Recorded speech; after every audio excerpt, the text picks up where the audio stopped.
tonight, surfs up and shots fired. The lieutenant governor and House Speaker continue their heated back and forth with a little humor. Plus, stepping up school safety after the Uvalde mass shooting. How one lawmaker hopes to put teachers in immediate contact with police during emergencies. It's not appropriate. It's simply not appropriate. And later, First Amendment or First Commandment. They represent God in our government institutions. Why some Texas lawmakers want to bring more religion into public school classrooms. Capitol Tonight starts right now.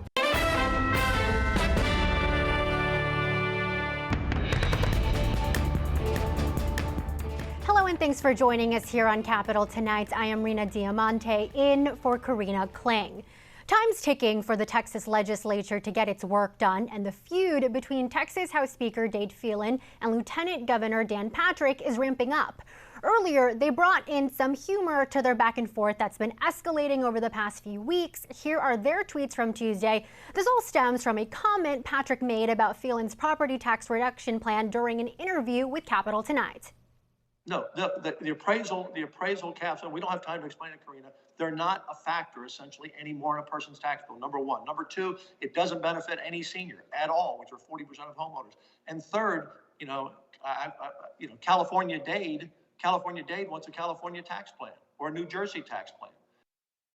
Let's bring in our reporters roundtable. This week we have Gromer Jeffers, political writer for the Dallas Morning News, and Jasper Scherer, state politics reporter for the Houston Chronicle. Thank you both for your time. Gromer, okay, so the abs and the surfing humor, it appears fun and games on the surface, but as you've reported, there is underlying tension here. Tell us about how there are some frayed relationships. Yeah, they really are. Since the middle to the end of the last legislative session in 2021, the big three, that's Greg Abbott, Dan Patrick, and House Speaker Dade Phelan, they haven't been getting together to talk and work things out during traditional breakfasts that the state leaders have been having, going all the way back to Rick Perry and even George W. Bush. There is a problem with the relationship between specifically Patrick and Phelan, and it's impacting, at least for now, the work and whether they can land the planes they need to land, for specifically property tax relief, because they promised this to Texas residents. The money's there. They just have to settle on a plan, and it's difficult for them to do that right now. And Jasper, do you think the big three will be able to reach a compromise, or is a special session or two inevitable? Really hard to say at this point. I mean, both of the sides are just so firmly entrenched in their camps. One side is going to have to give. I think the main holdup at this point, obviously, is on the property tax plans, but there's so many other issues that could, rear their heads at the end. We know all about the debate over vouchers. The House is much more reluctant on that front than the Senate. There's a whole bunch of legislation the Senate has passed as it relates to social conservative priorities, gender affirming care, that kind of stuff. So even if they get some sort of compromise together on property taxes, there's so many other issues that we always kind of come to this clash at the end where it's the House and the Senate. And I think it'll be either a matter of whether Phelan or Patrick, stops digging in and agrees to compromise. And we just don't know at this point. Gromer, now how much of this is a feud because the lieutenant governor is doing the bidding for the governor, or is this just Patrick acting on his own? No, this is Patrick and Patrick's priorities. He sees himself as a conservative cultural warrior. He sees himself as being in tune with grassroots Republican activists, not just here in Texas, but across the country.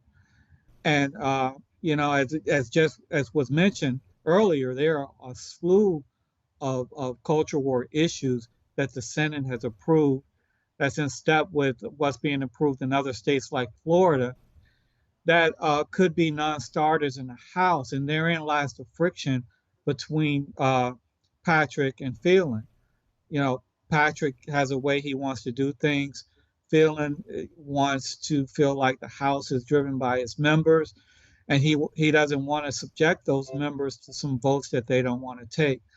And so the friction is there, and it's a game of chicken right now, and we'll see who blinks first. At the end of the last legislative session, Phelan was able to hold Patrick off on some issues. We'll see what happens this time around, because again, they promised some things that they have to do, including property tax relief. Jasper, you've also written about a bill that Phelan backs that would create a border protection unit to target migrants. You reported it was a proposal out of Attorney General Ken Paxton's office, an ally of former President Trump. Do you see this bill going far in the Senate, given that Patrick is also a Trump ally? Short answer is yes. I think this is one of those types of proposals.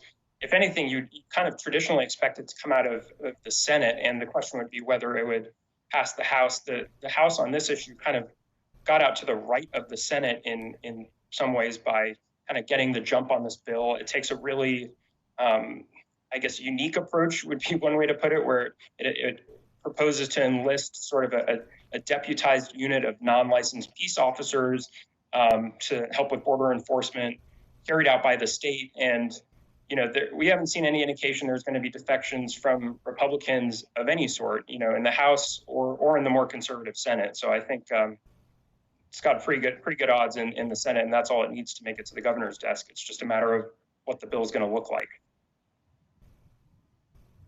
Jasper, Sharon, Gromer, Jeffers, that's all the time we have. Thank you so much. We'll have to leave it there.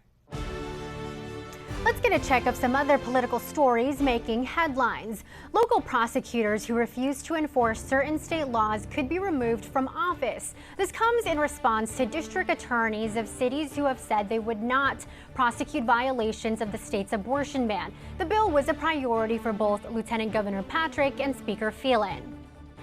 Meanwhile, the State House also approved higher penalties for fentanyl trafficking. The proposal would allow prosecutors to seek murder charges for those involved in fentanyl sales that result in overdose deaths.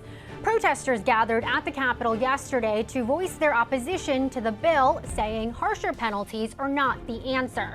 And at the border, migrants legally entering the U.S. could wait up to 10 years for a court date due to historical backlog of immigration cases. Immigration officials say it's only expected to get worse when COVID-era asylum restrictions end next month. Silent panic alert buttons can soon be in every public school classroom in Texas. The proposal is one of the latest efforts to bolster school safety in the wake of the Uvalde school shooting last May. The House passed a bill this week that would require districts to use part of their school safety budget to install the buttons. Once pressed, law enforcement would immediately be alerted. The bill is one of a number of school safety measures the House approved. Another would require hiring at least one armed security officer at every campus. Earlier this week, our Karina Kling spoke with the author of the bill, Houston Area Representative Sean Thierry. Here's her take on how the plan would step up safety in schools. 86% of all of school districts have already applied for the grant funding for this silent panic alert technology. So we can check that box that it is funded. The next thing is we're really not being overly prescriptive. TEA has prescribed certain guidelines that the software must do. For example, it must be able to communicate instantly in real time with law enforcement and first responders, but we are leaving it up to the local districts to determine what kind of program they want to use, so long as it meets the minimum specifications. So it might be some schools may wear a placard. A teacher can wear a badge and instantly touch it one time. Okay. She can touch it 3 times if it's an active shooter situation. Some schools want to use software on an iPad or a phone. So there's a myriad of ways it can be implemented, and so we just thought it was best to leave it up to the local districts. However, as I said, it must be able to instantly track where the situation is. Well, and is this a direct response to the police radio failures at Robb Elementary in Uvalde? I mean, what if the school had these kind of buttons in place? Absolutely. We all heard these horror stories and of footage of children crawling under their desk using their own cell phones, trying to call 911 repeatedly. So the great thing about this technology is it can actually provide a location of what's happening. We heard Uvalde law enforcement saying they didn't know the kids were still alive. That was unacceptable. And with this type of software, that they wouldn't be able to say that because they're instantly communicating with them. It can actually, if there's an incident on a football field, that they will know where the active threat is. We mentioned another part of the school safety package, the armed guards at every campus. Lawmakers also pushing to up active shooter plans at schools. I mean, do you support the majority of these school safety measures moving forward? You know, I've evolved on this issue so much because I've accepted as a mom of a child in public school. I have a 10-year-old daughter, and every day I live with the real fear when I drop my child off that other parents have, which is that our kids may not return home to us. So I don't believe there's going to be a one-stop solution. So we have to pretty much be creative. I would love to ban assault weapons, but that bill is not before the Texas House right now. I will say, with respect to hardening our schools, we do have to accept the fact that our schools are our least secure government-owned building in Texas. Right now, every day, I have more protection in the Capitol building than my child does back home, and that should not be the case. They're our least secure building, yet they house our most vulnerable population. So we've got to do something. We just have about a minute left, but I know, I mean, speaking to that, we've talked to parents and people that are concerned about schools looking like prisons. I mean, where do you find the balance? And is that just the world we live in? Well, we've already had over 100 school shootings this year around the nation. So we have to realize that this problem isn't going away and it hasn't been solved. I think that we can still have beautiful environments for our children to grow, learn, and thrive, but they absolutely have to be protected. Still to come on Capitol tonight, how some Texas lawmakers are pushing bills that would increase religion in public schools. Plus, we spoke with a legal expert about whether those proposals would violate the First Amendment.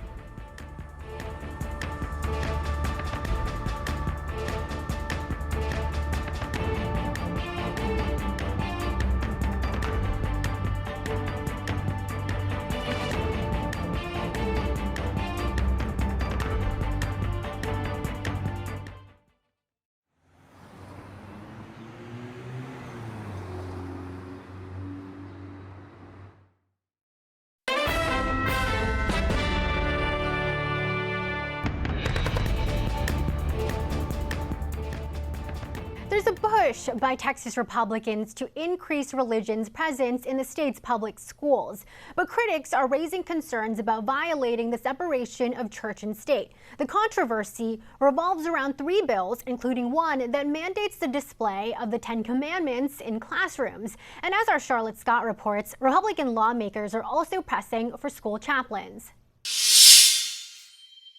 Sherry Allen has worked in a synagogue for more than a decade, and she recently opened her own in Fort Worth. We meet once a month at a church in the area. Even though Allen is a chaplain, she does not support legislation that's advancing through the Texas Senate. It would allow school districts to bring in chaplains as either volunteers or paid employees to do the job of a counselor. Chaplains are not trained in any way to, be able to counsel children in anything other than spiritual needs. There's no place for this in schools. Allen believes the bill violates the Establishment Clause of the First Amendment, which prohibits the government from supporting a specific religion. She's concerned lawmakers are promoting Christianity, but the bill's author disagrees. I have just one more tool in the toolbox for our public schools to be able to meet the needs of their students. If a chaplain is paid, their salary would come from funding intended for school safety. Senator Mays Middleton of Galveston argues that having chaplains on campus can help students and teachers' mental health, thereby making schools safer. What are the odds that a given campus is going to employ a Muslim chaplain as opposed to a Christian chaplain? Senator Middleton says it'll be up to school districts to decide which chaplains they hire. He believes this bill stands on sturdy legal ground because last year, the Supreme Court backed a public school football coach who prayed on the field after games. Another bill that's advancing would allow a period for prayer and reading the Bible or other religious texts during the school day. A third would require the 10 Commandments to be displayed in every classroom. This is supposed to be a country that is open to all faiths, all religions, and the ability to express them, but not in public schools.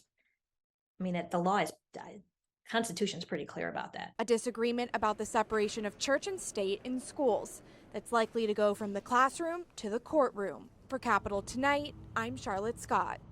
For more on this, earlier this week, Capital Tonight spoke with Michael Ahrens. He's a law professor at St. Mary's University School of Law and specializes in constitutional law and church and state. He discusses his take on whether the bills violate that separation. One reason why the sponsors of the bills are so insistent on passing these is the phrase separation of church and state is often used as a substitute for the Establishment Clause prohibition. So the First Amendment says Congress shall make no law respecting an establishment of religion. So the question for at least 100+ years has been, what exactly do we mean by that phrase, respecting an establishment of religion? And that's part of what's going on in these particular bills that are being proposed during the current legislative session. Well, and speaking to that, I mean, lawmakers pushing them and pointing to what the Supreme Court did with the coach who prayed on the field, the ruling in that. So how does that compare? Can they compare? So this is a case known as the Kennedy case, in which Coach Kennedy, after games, would quietly pray at the 50-yard line. And the question became, was his action the action of a private person or the action of an employee of a school? It's a kind of convoluted case, but just for your audience, I think I can summarize it in this way. The court decided that because his prayer was as a private citizen and not as a coach, that is, he was not on the clock in the sense of having to just do things related to his coaching activities, it was a violation of the Free Exercise Clause for the school district to forbid him from saying these prayers after the end of games on the 50-yard line. So given that, and given the fact that lawmakers are pointing to that, what kind of legal challenges would you expect from the bills they're pushing this session?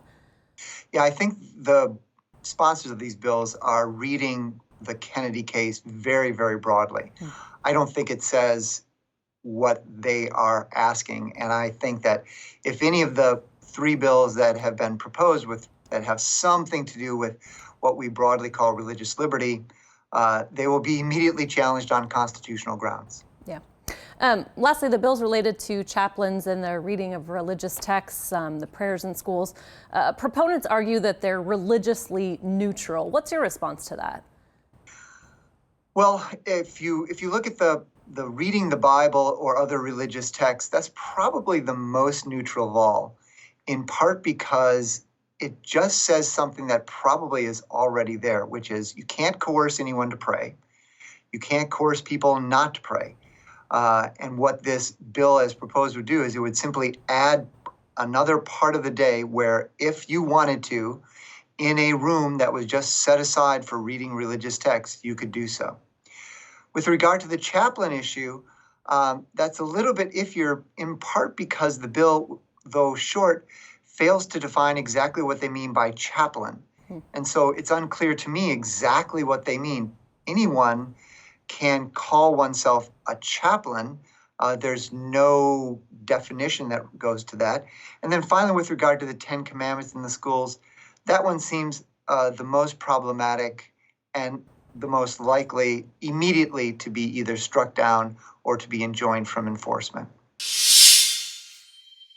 Still to come on Capitol Tonight, impending Supreme Court rulings, the big decisions we're waiting to hear from the High Court.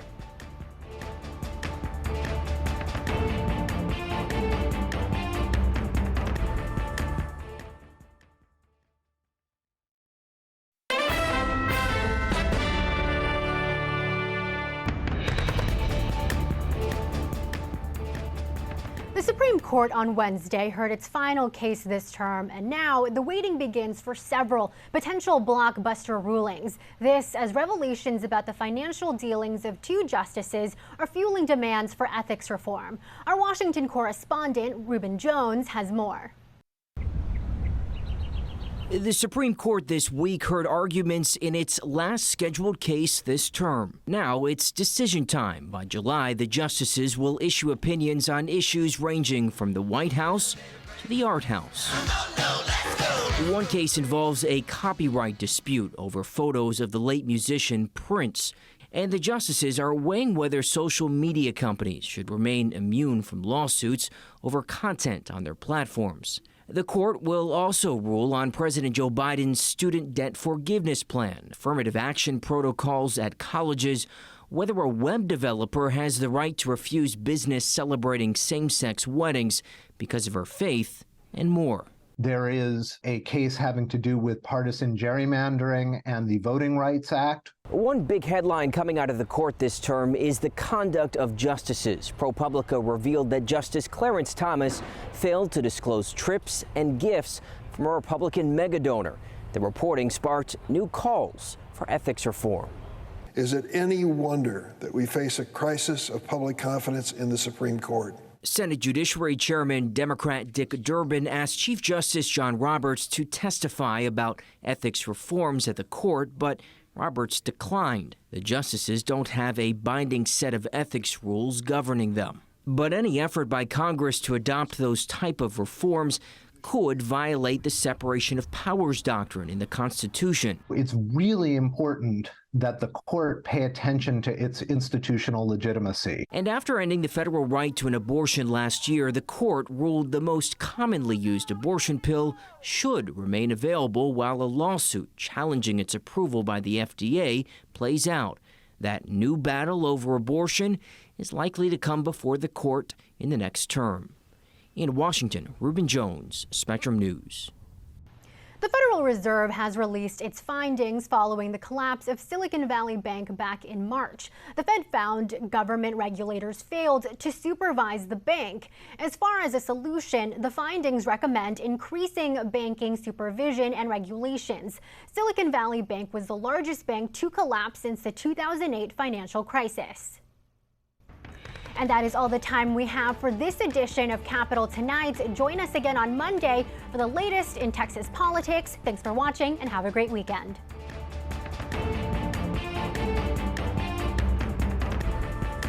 Thanks for watching our YouTube channel. And for more refreshing stories about your community, click the subscribe button right over here. You can also download our Spectrum News app to get live news coverage, weather alerts, and more wherever you are.